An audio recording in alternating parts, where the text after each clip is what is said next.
Petite vidéo, aujourd'hui on va parler de l'entretien narratif que vous avez sûrement déjà entendu parler sous le terme récit de vie.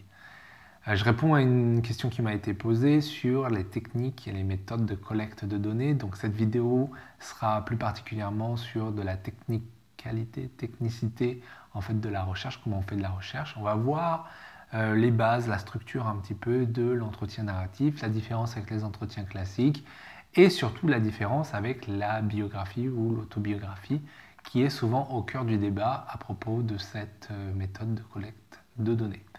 La collecte de données, c'est quoi? La collecte de données, ça arrive après que vous ayez trouvé votre sujet, fait une problématique, fait votre revue de littérature, fait votre conceptualisation et que vous avez choisi un terrain. Donc, vous allez vous intéresser à un phénomène social. En règle générale, en sciences humaines, on s'intéresse à un phénomène social et que vous avez décidé de vous y intéresser. Je vais donner un exemple, mais je vais en donner plein. Par exemple, je vais m'intéresser à la situation des personnes sans papier. Voilà, ça c'est une situation sociale qui m'intéresse et que je veux comprendre et je veux comprendre les mécanismes, je veux comprendre comment c'est vécu. Donc là, je me dis, comment faire pour pouvoir récupérer le témoignage des personnes sans papier, comment comprendre leur vie, comment comprendre la situation sociale, parce que c'est ça qui m'intéresse, non pas ce que vit un individu, mais ce que vivent plusieurs individus dans la même situation sociale. Et c'est ça aussi qui va faire une différence entre l'autobiographie ou la biographie. Mais on va rentrer dans ces détails plus tard. Donc, je repère un fragment de la réalité sociale et ensuite, dans ce fragment de la réalité sociale, je vais aller voir des acteurs, des sujets, comme on dit, qui vont m'en parler. Donc, l'entretien narratif, il a un côté où on va aller sur le terrain, entre autres, rencontrer des gens pour qu'ils nous parlent de situations qu'ils vivent. C'est beaucoup utilisé en histoire, c'est beaucoup utilisé en sociologie. Moi, je pense que ça peut être utilisé dans toutes les sciences humaines. N'hésitez pas, en fait, et c'est ça qui est aussi intéressant en sciences, c'est qu'on est capable d'aller chercher des outils chez d'autres disciplines, dans d'autres disciplines ou d'autres domaines.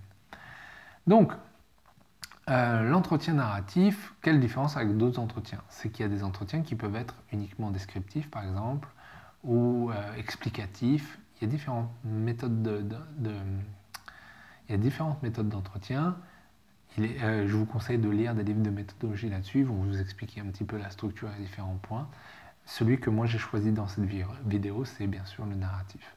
Pourquoi le narratif? Parce que contrairement à un discours ou à une histoire descriptive, on va essayer de comprendre le sens qu'il y a derrière, ou on va essayer de comprendre en fait les justifications d'une action.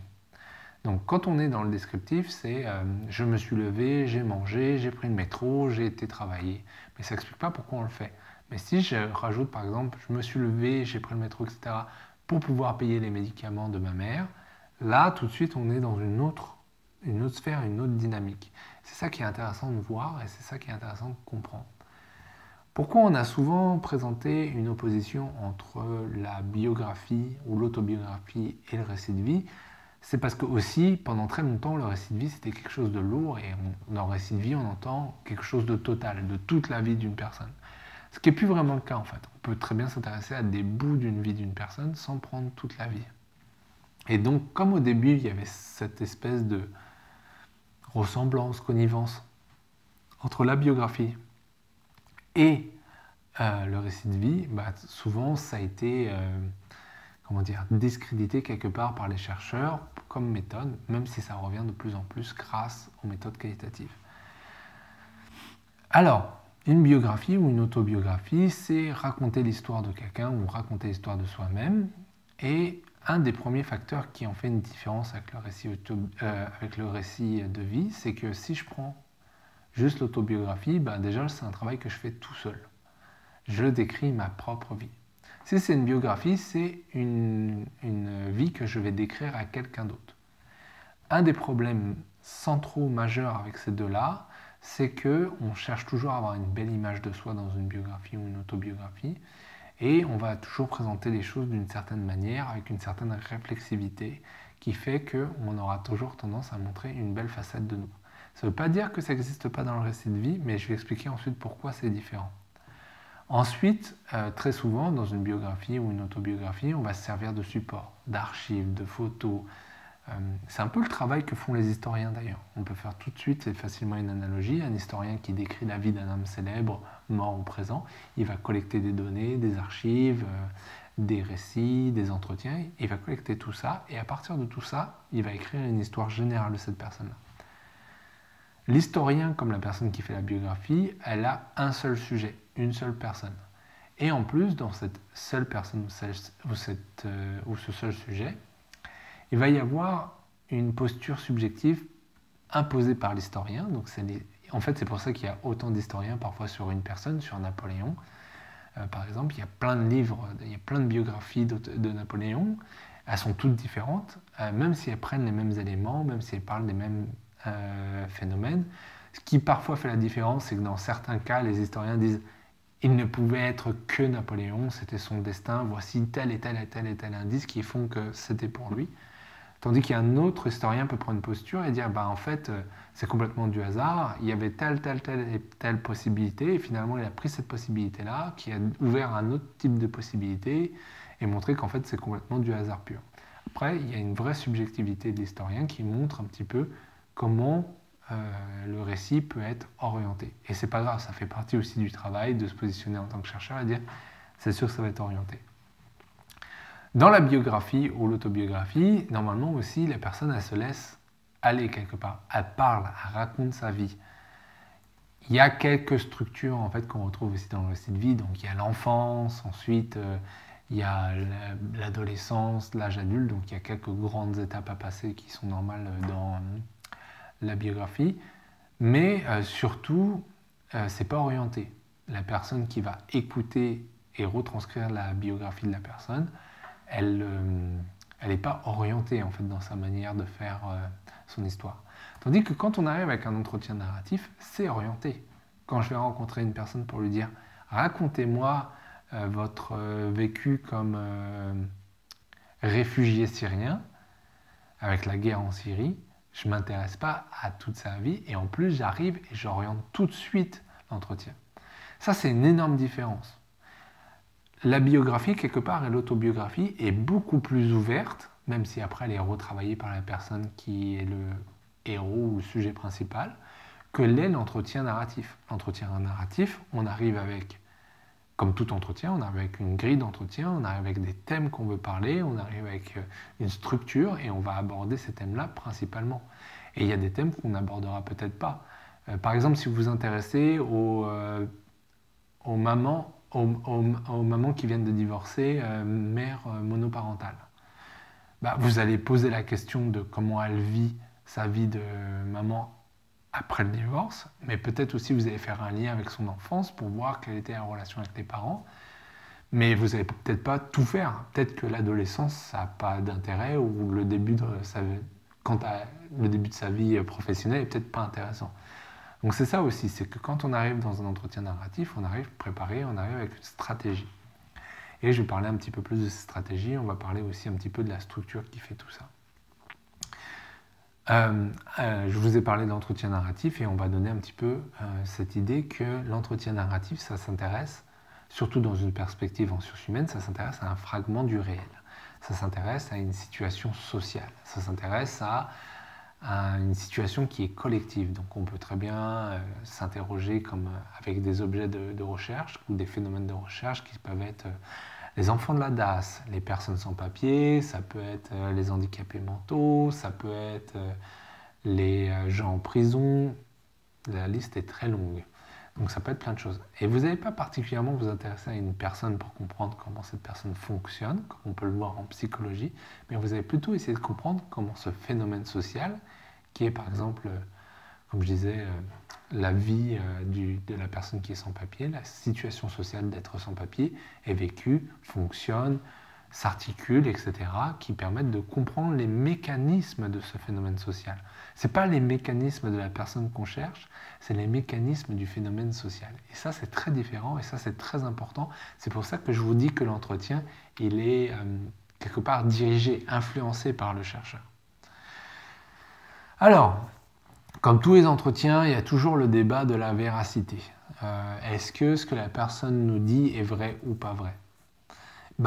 Ça, c'est une force en fait. Ce qu'on pourrait penser être une faiblesse dans l'entrevue narrative, c'est une force. Pourquoi? Parce qu'on utilise plusieurs entretiens.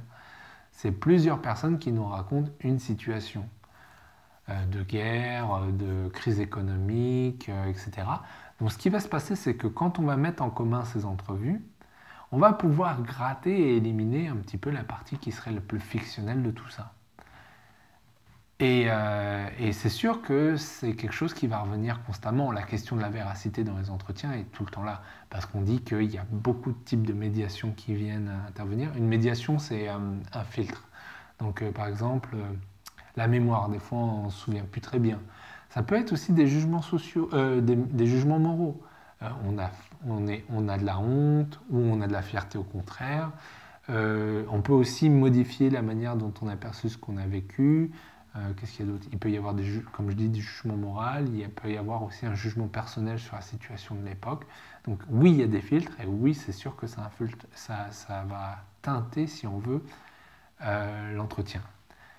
L'idée avec l'entretien narratif, c'est qu'on va parler d'une situation sociale, comme je disais, une personne sans papier, et en fait, ça va créer une structure. Cette structure, c'est comme un dessin. Et ce qui va faire la différence, c'est la couleur qu'on va rajouter à ce dessin.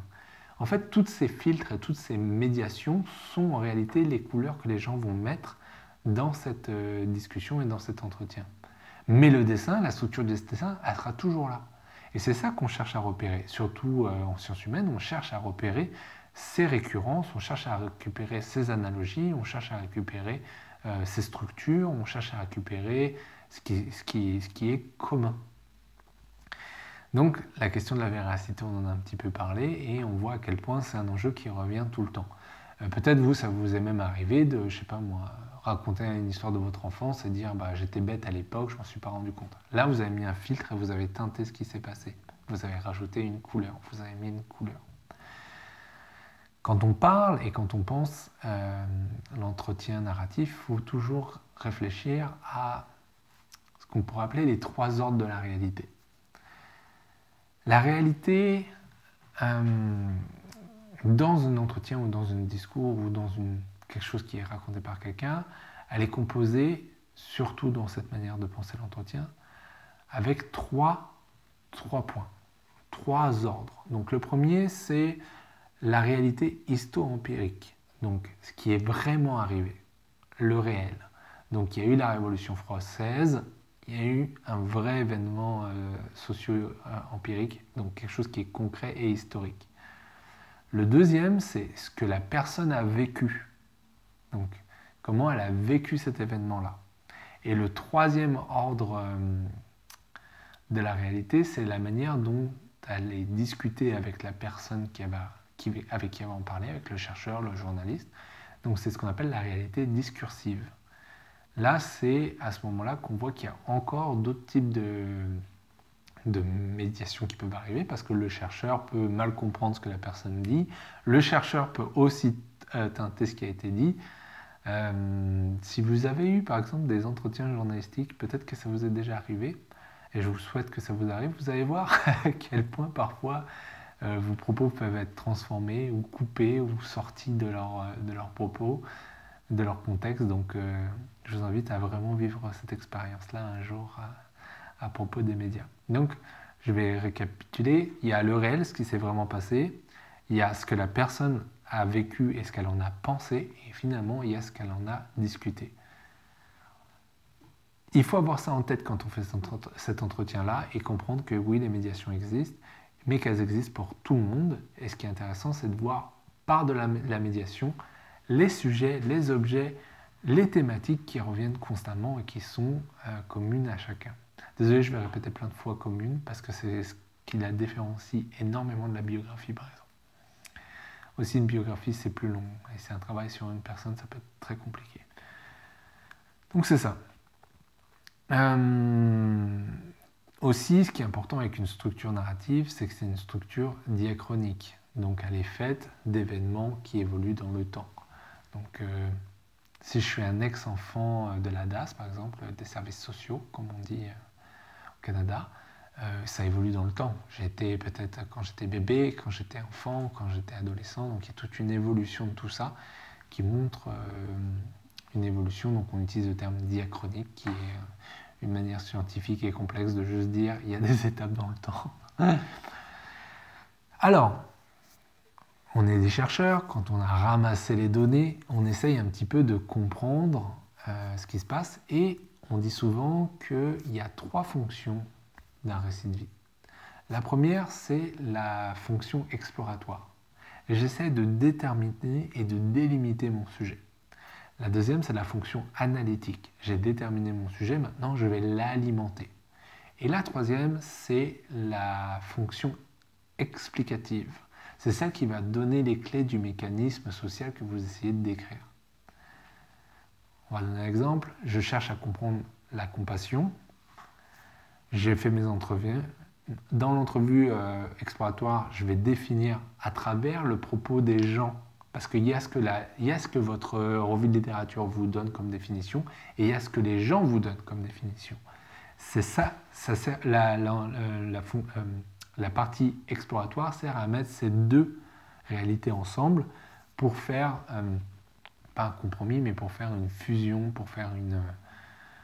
Ouais, c'est ça, pour faire une fusion entre ce qui est du domaine académique et de la pensée et de la structure universitaire avec le savoir concret, empirique, réel des gens. Et vous allez voir qu'il y a quand même des différences entre les deux. C'est rarement 100%, l'académique est rarement très proche. Non, je vais avoir de problème si je dis ça. L'académique est souvent différent de la réalité empirique. Donc, les fonctions, c'est ça, les 3 fonctions d'un récit de vie. Comme je le disais, c'est une méthode de recherche, elle n'est pas neutre. Il y a des enjeux qui sont derrière et il y a des enjeux des disciplines. Si vous êtes un historien et que vous faites un récit de vie, vous allez teinter en tant qu'historien la manière de faire votre récit de vie. Si vous êtes sociologue ou ethnosociologue, vous allez teinter avec votre discipline la manière dont vous allez faire votre entretien narratif. Donc, souvent, quand on fait un entretien narratif et qu'on s'intéresse à la vie d'une personne, on voit qu'il y a une structure. En fait, on va suivre une certaine structure. Souvent, il y a la partie famille et relations amicales, parce qu'on sait que la famille et les relations amicales sont les premiers micro-milieux sociologiques qui vont beaucoup définir plein de choses, par exemple le choix de vos études, ou de votre métier, parce que c'est là que ça va se débloquer.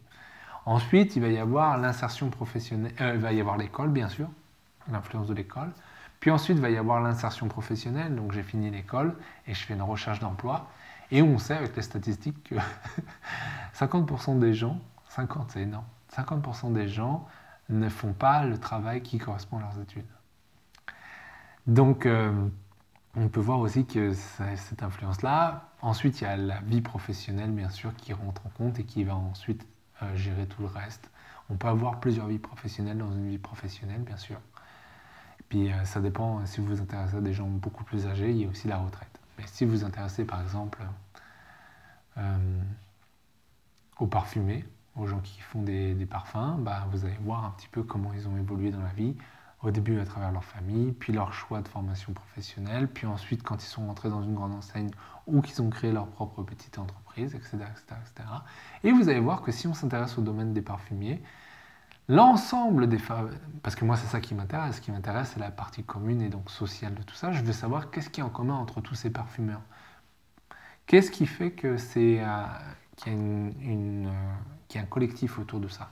Alors bien sûr, il va y avoir les règles professionnelles d'hygiène, les règles professionnelles, les normes ISO, des savoir-faire, des manières de traiter certaines essences. Je présume, non, je ne suis pas parfumier, donc parfumeur, parfumé. Vous me direz dans les commentaires c'est quoi le vrai nom. Et donc, on va voir qu'il y a un ensemble de règles qui les définissent comme une guilde, j'allais dire. Oui, c'est ça, comme une guilde. Comme un corps professionnel bien spécifique, avec les défis, avec l'accessibilité par exemple à certaines plantes, je présume, à certaines odeurs qui ne sont peut-être pas disponibles ou très difficilement disponibles. Et ensuite, comment ça influence les clients qui ensuite influencent la société dans laquelle on est. On sait qu'il y a eu des folies du parfum, par exemple, au 17-18e siècle. Donc ça peut vraiment influencer, ça peut être vraiment un phénomène social très important. Donc c'était juste un exemple comme ça. Donc c'est ça, 4 domaines d'existence. La famille, l'école, la recherche d'emploi qui est l'intermédiaire entre l'école, donc comment on a été formé et quel type de métier on va faire, le métier, et puis vraiment pour un dernier, vraiment pour les gens qui s'intéressent à des personnes âgées, la retraite. Donc on a fait à peu près le tour, je pense. Il faut que je réfléchisse. Je pense que oui. Je pense que oui, on a tout fait. Donc, pour finir, encore un dernier point sur le récit de vie. Un récit de vie, c'est une entrevue qui est faite avec une personne. C'est fait de manière spontanée, sans notes, sans archives. Il y a une grande dynamique interne à prendre en compte lorsqu'on interviewe ces personnes-là, mais ce n'est pas parce qu'il y a des médiateurs ou des médiations entre le récit, vous, et la personne interviewée que ça n'en fait pas une donnée de qualité. C'est pour ça d'ailleurs qu'on dit qualitatif. Elle est tout aussi valable que d'autres données qui peuvent être quantitatives comme des statistiques. Les deux sont valables et c'est là-dessus qu'il faut jouer. N'oubliez pas une chose qui est aussi très importante. Un récit de vie, c'est construit à deux. C'est le chercheur qui va discuter avec l'interviewé et qui va diriger l'interviewé sur des choses qui l'intéressent lui en tant que chercheur pour comprendre son phénomène. Le blabla qui n'a pas de rapport ne sert à rien. Il sera complètement éliminé en fait des entrevues, alors que dans une autobiographie ou dans une biographie, on peut parler de ce qu'on veut. Et la personne peut blablater si elle veut, elle peut parler de son enfance, de sa vie sexuelle, de son chien, de son chat, de la voisine, elle peut parler de tout ce qu'elle veut, parce qu'en fait, elle n'est pas orientée quelque part. C'est très important de garder ça en tête. Le chercheur oriente dans l'entrevue la discussion. Je vous remercie d'avoir vu cette vidéo. À très bientôt. N'oubliez pas de partager, liker et mettez des commentaires. À bientôt.